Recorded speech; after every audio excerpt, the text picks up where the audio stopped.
नुकसान हुआ है उसमें 1057 आपने संख्या बताई है, ये पूरे प्रदेश की है। और बहुत सारे स्कूल इसमें ऐसे हैं जो पूर्ण रूप से नष्ट हो गए हैं। वहां पर बच्चों को बैठने की, अपनी पढ़ाई करने की दृष्टि से बहुत बड़ा उनके सामने एक संकट है। जब स्कूल ही नहीं रहा तो बच्चे कहां पढ़ रहे हैं।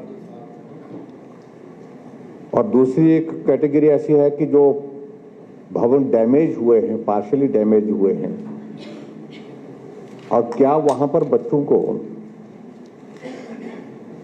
ऐसे हालात में बिठाना उचित होगा जब वो भवन जो है वो एक तरह का डैमेज इस तरह से हुआ, कभी भी गिर सकता है और बड़ा हादसा हो सकता है। ऐसे एक नहीं अनेकों स्थानों पर इस प्रकार की परिस्थिति है। अगर मैं कहूं तो मेरे ही विधानसभा क्षेत्र में ऐसे बहुत सारे स्कूल हैं। कुछ स्कूल तो पूर्ण रूप से नष्ट हो गए, वो पूरा का पूरा स्कूल चला गया, और कुछ स्कूल ऐसे हैं जहां पर वो पार्शियली डैमेज हुए हैं। कुछ को तो रिपेयर किया जा सकता है जहां संभावना है, लेकिन कुछ को रिपेयर करने की स्थिति में भी नहीं है।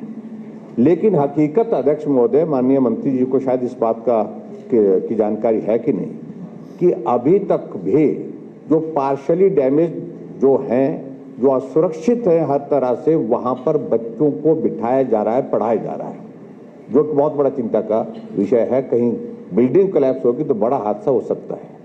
तो मैं आपके माध्यम से माननीय मंत्री जी से इस बात को पूछना चाहता हूं, ये जानकारी चाह रहा हूं कि एक तो जिन बच्चों को बैठने की कोई सुविधा नहीं रही क्योंकि स्कूल चला गया, स्कूल पूरी तरह से नष्ट हो गया, और कुछ जगह ऐसे हालात बन गए हैं वहां पर के वो स्कूल उस स्थान पर बन ही नहीं सकता है क्योंकि लैंडस्लाइड इस कदर हो गया है।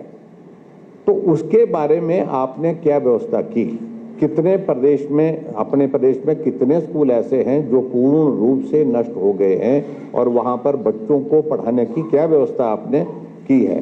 लोगों के घरों में बच्चे पढ़ रहे हैं, महिला मंडल में, युवक मंडल में ये वहां पर बच्चों को बिठाया है, ये परिस्थिति है वहां पर।